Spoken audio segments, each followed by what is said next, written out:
காதல் எனும் சிறையினிலே மறுநாள் காலையில எப்பவும் போல எழுந்து அலுவலகத்துக்கு போனா அபிநயா. அவளுக்கு மனசெல்லாம் ரொம்ப பாரமா இருந்துச்சு. நேத்து நடந்த சம்பவத்தையே நினைச்சிட்டு இருந்தா. அலுவலகத்துல திலீபன் எவ்வளவு கேட்டும் அபிநயா எந்த பதிலும் சொல்லல. என்ன அபிநயா இது, வந்ததுல இருந்து இப்படி கண்ணில் தண்ணியோட வேலை செஞ்சுட்டு இருக்கியே, நான் பார்க்கும்போது அதை தொடச்சு விடுறேன். என்ன விஷயம்னு கேட்டாலும் சொல்ல மாட்டேங்கிற, வேலையில கவனம் இல்லைன்னா தப்பாயிடும் என்றான். அதெல்லாம் ஒன்றும் இல்லை திலீபன், வீட்டில் கொஞ்சம் பிரச்சனை, அவ்வளோதான். இதை வந்துடுறேன் இரு என்று ரெஸ்ட் ரூமிற்கு சென்று முகத்தை கழுவி விட்டு அழுந்த தொலைத்து கொண்டு வந்தாள். இனி என்ன ஆனாலும் அழவே கூடாது அப்படிங்கிற முடிவோட நாற்காலியில் வந்து உட்கார்ந்தவ அதுக்கப்புறம் திலீபன் சொல்லி கொடுத்த வேலைகளில் முழு கவனத்தையும் செலுத்தினான். அதை கண்ட திலீபனும் கொஞ்சம் அமைதியானான். காலையில் ஒரு 11 மணிக்கு மேலே அலுவலகத்தில் வேலை செஞ்ச பியூன் அபிநயா கிட்ட வந்து, மேடம், உங்களை பார்க்க நல்ல சிவம்னு ஒருத்தர் வந்திருக்காரு, உங்களை பார்க்கணும்னு பிடிவாதமாக சொல்கிறாரு, உள்ளே அனுப்பட்டுமா அப்படின்னு பியூன் சொன்னதை கேட்டு ஒரு வினாடி அதிர்ந்தே போனா அபிநயா. நல்ல சிவமா என்று யோசிச்சவ அவனை பார்க்க மறுத்துடலாமான்னு கூட நினச்சா. அவனை பார்க்க மறுத்தா அவன் நேராக உள்ளே வந்து ரகலை பண்ணுவான். அலுவலகமே கலவரமாக கூட வாய்ப்பு இருக்கு. மேலும் அவனை உள்ள வர அனுமதிச்சா அங்கங்க இருக்கிற கேமராவில் கண்டிப்பா ஆதித்யனுக்கு சந்தேகம் வரும். இப்போ என்ன பண்றது அப்படின்னு நினைச்சு ஒரு நிமிஷம் முழுசா யோசிச்சா. மேடம் மேடம் அப்படின்னு 2 தடவை பியூன் கூப்பிட்டதும் நினைவுக்கு வந்தவ, நீங்க அவரை அங்கேயே காத்திருக்க சொல்லுங்க, நான் இதை வந்துடுறேன் என்றபடி திலீபன் கிட்ட திரும்பி, நான் கொஞ்சம் வந்துடுறேன் இருங்க என்று அவசர அவசரமாக வெளியில போனான். தனது அருகில் இருந்த கேமரால வழக்கம் போல அவ்வப்போது பார்த்துட்டு இருந்த ஆதித்யன் திடீர்னு அபிநயா சீட்ல இல்லாத பார்த்து மற்ற கேமராவையும் ஆன் பண்ணி அவளை நோட்டம் விட்டு செக் பண்ணான். ஆனா அவ எங்கேயுமே கிடைக்கல. எங்க போயிருப்பா அப்படின்னு யோசிச்சபடியே ஒருவேளை ரெஸ்ட் ரூம் ஏதாவது போயிருப்பாளா இருக்கும் என்று நினைச்சு அமைதியானான். ரிசப்ஷனுக்கு வந்த அபிநயா நல்ல சிவம் நின்றிருந்த கோலத்தை கண்டு ஆச்சரியம் அடைஞ்சா. இவன் இது மாதிரி உடையெல்லாம் அணிய மாட்டானே, எப்பவுமே அவன் லுங்கியும் மேலே ஒரு டிஷர்ட்டும் தானே போடுவான். ஆனால் இன்னைக்கு அழகாக ஒரு பேண்ட் ஷர்ட்டை போட்டுட்டு பல்லையும் இடிச்சிட்டு வந்து நிற்கிறானே. அவன் எப்பவும் மாதிரி லுங்கியும் டிஷர்ட்டும் போட்டு வந்திருந்தா கண்டிப்பாக இந்த ஆஃபீஸ்க்குள்ளே அனுமதிச்சிருக்கவே மாட்டாங்க. இப்படி பேண்ட் ஷர்ட்டோட வந்ததுனால தான் அவனை உள்ளேயே நிறுத்தி வச்சிருக்காங்க போல இருக்கு என்று நினைச்சவ மடமடன் நல்ல சிவத்திற்கு பக்கத்தில் வந்தா.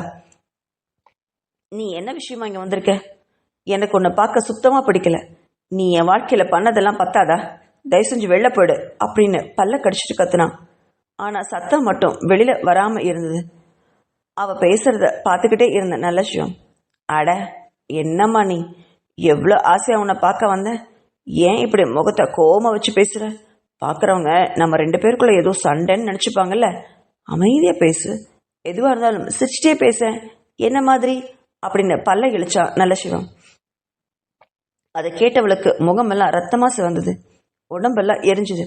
இவன் நம்ம நிம்மதியாவே வாழ விட மாட்டான் போல இருக்கு. இங்கேயும் பல கேமராக்கள் இருக்கு அப்படின்னு உணர்ந்தவ தன்னை 2 தடவை பெருமூச்சை எடுத்து சமாதானம் பண்ணிக்கிட்டா. அதுக்கப்புறம் அவனை பார்த்து, சரி வா, நம்ம எதுவும் வந்தாலும் கேண்டீன்ல போய் பேசலாம் அப்படின்னு கூப்பிட்டா. கேவலமாக சிரிச்சபடியே, ஆமாம், அங்கே சூடா வடையும் பஜ்ஜியும் இந்நேரத்துக்கு போட்டிருப்பாங்களா? எனக்கு ரொம்ப பசிக்குதுன்னு கேட்டான். அவளுக்கு தலையில் அடிச்சுக்கலாம் போல இருந்தது. போட்டிருப்பாங்க, வா வாங்கி தரேன் அப்படின்னு அவனை அழைச்சிட்டு கேண்டீன் பக்கம் போனான் அபிநயா.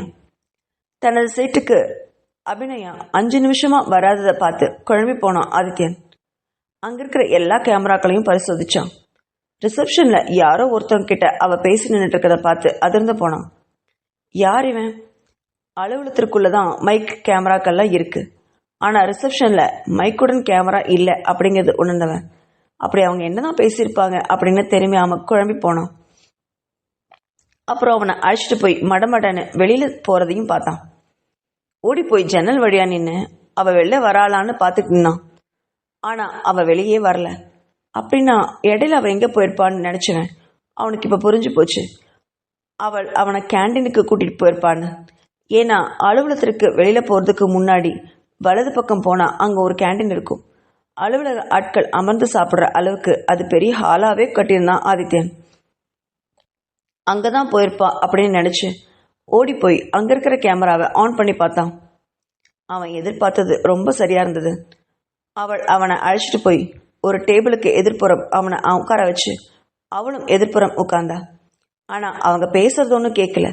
2 பேரையும் பார்வையால் கூர்ந்து கவனிச்சிட்டு இருந்தான் ஆதித்யன். கேண்டீனுக்கு நல்ல சிவத்தை கூட்டிட்டு போனவ அவனுக்கு தேவையான வடை போண்டா பஜ்ஜியெல்லாம் வாங்கி கொடுத்து ஒரு டீயையும் வாங்கி கொடுத்தா.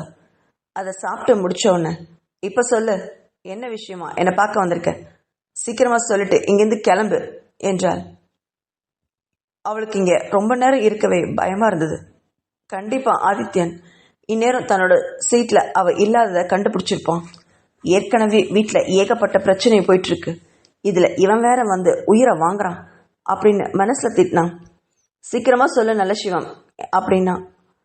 என்ன அபிநயா, மாமா மாமான்னு முதல்ல எவ்வளோ ஆசையா கூப்பிடுவ, இப்ப என்னடானா நல்ல சிவம் நல்ல சிவம்னு வாய்க்கு வாய் பேர் சொல்லி கூப்பிடுறியே. அந்த அளவுக்கு நீ பெரிய ஆளாயிட்ட இல்ல, பெரிய ஆளை வேற கல்யாணம் பண்ணிருக்க. ஆமா, உன் பழைய விஷயம் எல்லாம் உன் புருஷனுக்கு தெரியுமா, உன் குடும்ப விஷயம் எல்லாமே தெரியுமா அப்படின்னு கேட்டான். அவன் கேட்ட கேள்வியில முகமெல்லாம் ரத்தமா சிவந்து அவனை மறைச்சு பார்த்தா. அப்படி என்னை பத்தி பெருமையா சொல்ற அளவுக்கு நான் ஒன்றும் நல்ல குடும்பத்து பொண்ணு இல்லையே, நான் இவங்க வீட்டு பொண்ணுன்னு சொல்ற அளவுக்கு அப்படியா நீ என்ன வளர்த்திருந்த? நான் அனாதைன்னு மட்டும்தான் சொல்லியிருக்கேன், அது அப்படி இருந்துட்டு போகுது, நீ வந்த விஷயத்த சொல்லு என்றாள். அடாடா, என்னம்மா அபிநயா இப்படி கோச்சிக்கிற, உன்கிட்ட ஒரு துக்கமான விஷயத்தையும் ஒரு சந்தோஷமான விஷயத்தையும் சொல்லிட்டு போலான்னு வந்தேன். அதை கேட்குற மனநிலையே நீ இல்லை போல இருக்கு. சரிம்மா, அப்போ நான் இப்போ கிளம்பிட்டு நான் நாளைக்கு வந்து உன்னை பார்க்குறேன் என்ன அப்படின்னு சொல்லி எழுந்தான் நல்ல சிவம். என்னது, இவன் நாளைக்கு வேற வருவானா? ஐயோ, மறுபடியும் இவனை கேண்டீனுக்கு கூட்டிட்டு வந்தா அவ்வளவுதான் என்று நினைச்சுவன். தயவு செஞ்சு உட்காரு நல்ல சிவம், வந்த விஷயத்த சொல்லிட்டு கிளம்பு, இனி இந்த பக்கமே வராத என்றாள். சரி, நான் வரல, வந்த விஷயத்த சொன்னோம்னா நீ பொறுமையா கேட்கணும் இல்லையா, நீ பறக்க பறக்க என்னை விரட்டுறியே, அப்புறம் எப்படி நான் சொல்றது என்று நேரத்தை விரயமாக்கி கொண்டே பேசிட்டு போனான். அதை கண்ட அபிநயா தன்னை சமாதானப்படுத்திக்கிட்டு, இங்க பாரு நல்ல விஷயம், என்ன விஷயம்னு சொல்லு, நான் இப்போ பொறுமையா கேட்குறேன், சொல்லிட்டு தயவு செஞ்சு சீக்கிரமா கிளம்பு, இனி இந்த பக்கமே வராத, என் வாழ்க்கையில ஏற்கனவே ரொம்ப பெரிய பிரச்சனையை உண்டாக்கி வச்சிருக்கேன், அதை சமாளிக்கவே இன்னும் என்னால முடியல, மறுபடியும் மறுபடியும் வந்து என்னை ரொம்ப தொல்லை பண்ணாத, நானும் உனக்கு பொண்ணு மாதிரி தானே, என்ன விஷயம்னு சொல்லு என்றாள். அவ பேசுனதுல கொஞ்சம் இறங்கினவன், சரி, கை குழந்தையிலிருந்து நானும் உன்னை வளர்த்துருக்கேன், அதனால சொல்றேன், எனக்கும் உன்கிட்ட ஒரு பாசம் இருக்குல்ல என்றவன். அன்னைக்கு உன் வீட்டுக்கு வந்தாரே ஒருத்தர், அவரை கூட நான் அறிமுகப்படுத்தினேனே, அவரை பத்தி அதுக்கப்புறம் உனக்கு நீ விசாரிக்கவே உனக்கு தோணலையா என்றவனை பார்த்து பழைய நினைவுகள்ல கண் கலங்கினான். இல்ல, அவர் இப்போ எங்க இருக்காருன்னு எனக்கு தெரியாது. ஏன், என்னாச்சு என்றவளிடம், அவர் பாவம் செத்து போயிட்டாரு என்று கூலாக சொல்லிவிட்டு பக்கத்துல இருந்த டீயை எடுத்து குடிச்சான். என்னது, செத்துட்டாரா என்று விழிகளை விரித்து அவனை பார்த்தவன், எப்படி எப்படி செத்தாரு என்று கேட்டார். ஒரு ஹார்ட் அட்டாக், எல்லாம் உன்னாலதான், உன் நினைவாகவே இருந்து செத்து போயிட்டாரு மனுஷன், பாவம், கடைசி நேரத்துல கூட உன்னை பார்க்கணும்னு ரொம்ப ஆசைப்பட்டாரு தெரியுமா, ஆனா நீதான் அப்ப ஜெயிலுக்குள்ள இருந்தியே, அப்பவும் அவரை பார்க்க நீ விடவும் இல்லை, அதனால எங்களாலையும் ஒன்றும் பண்ண முடியல, செத்து போயிட்டாரு மனுஷன் என்று மீண்டும் கூலாக கூறியபடி டீயை குடிச்சான். அதை கேட்டு குற்ற உணர்வோடு மனம் கலங்கிய அபிநயா குனிஞ்ச தலையை நிமிரவே இல்லை. அது சரி, இப்ப துக்கமான விஷயத்த சொல்லிட்டான்ல, இனி ஒரு சந்தோஷமான விஷயத்தையும் நான் சொல்லவா என்று கேட்டான். என்ன அப்படிங்கிற மாதிரி பார்த்தான் அபிநயா. அவருடைய பையன் சந்தோஷ் உன்னை பார்க்கணும்னு கேட்குறாரு, அவங்க அப்பா ஆசைதான் நிறைவேறல, உன்னால் நிறைவேற்றவும் முடியல, அவர் பையனையாவது போய் பார்த்து அவன் ஆசையாவது போய் நிறைவேற்று என்றான் நலசிவம். அவருக்கும் எனக்கும் என்ன சம்பந்தம், அதெல்லாம் அவங்க அப்பாவோட முடிஞ்சு போச்சு, நான் எங்கேயும் போக மாட்டேன் என்றாள். நீ அவரை போய் பார்க்கலன்னா அவரே உன்னை தேடி வருவார், பரவாயில்லையா, அவருக்கு உன்னை பற்றின எல்லா விஷயமும் தெரிஞ்சு போச்சு, அவங்க அப்பாவுக்கும் உனக்கும் என்ன உறவுன்னு கூட சந்தோஷுக்கு இப்போ தெரியும். அவர் உன்னை பார்க்க விரும்புகிறாரு. அந்த உறவை உன்கிட்டயும் வச்சுக்கணும்னு நினைக்கிறாரு. நீ போய் பார்க்காட்டி அவரே இங்கே வருவார். அப்புறம் நான் வரமாட்டேன், அவர் தான் வருவார். பரவாயில்லையா என்று கேட்டான் நல்லசிவம்.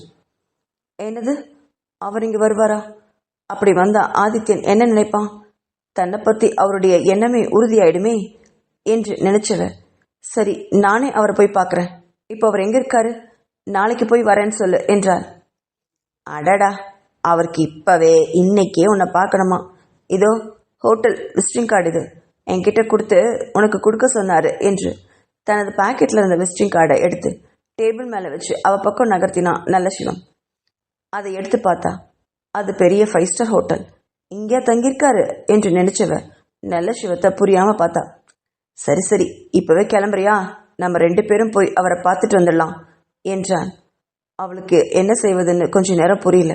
இந்த பிரச்சனையை மட்டும் வளரவே கூடாதுன்னு நினச்சி முடிவெடுத்தவ, ஒரு 5 நிமிஷம் இங்கே இரு, நான் உள்ளே போய் சொல்லிட்டு வந்துடுறேன் என்றவள் அலுவலகத்திற்குள்ள மடமடன்னு போனா அபிநயா.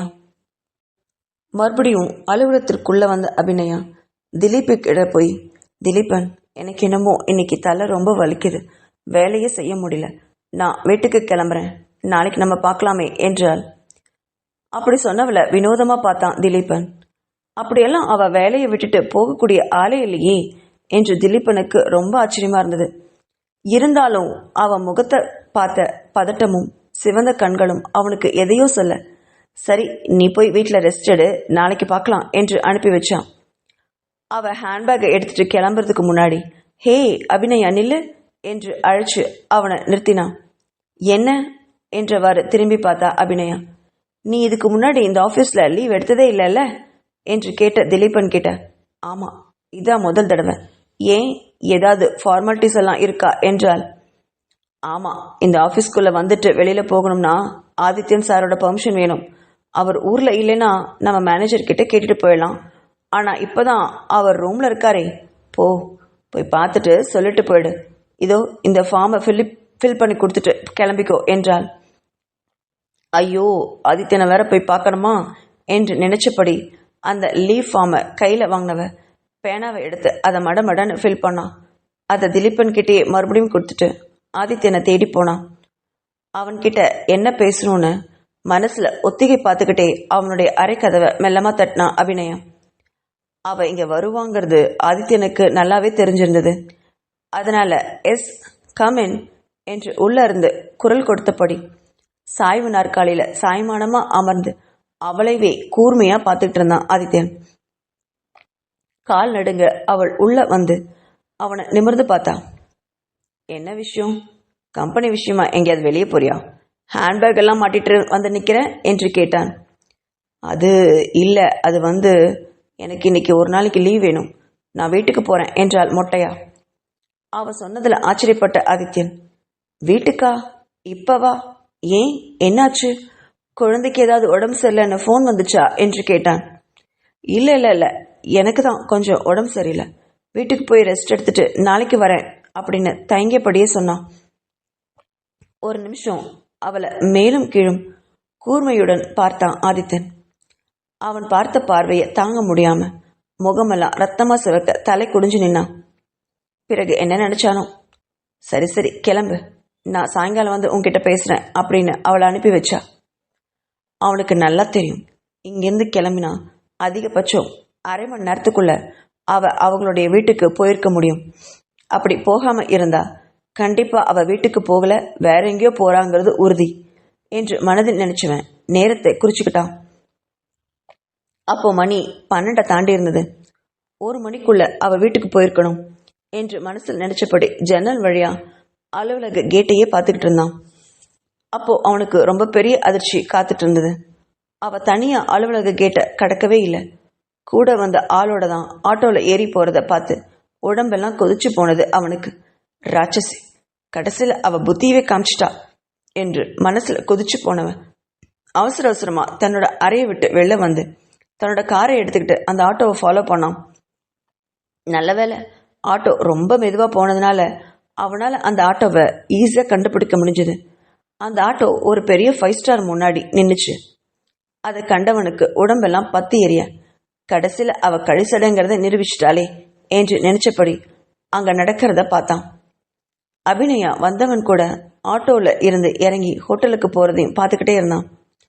அவனால் அதுக்கு மேல பொறுமையா இருக்க முடியல.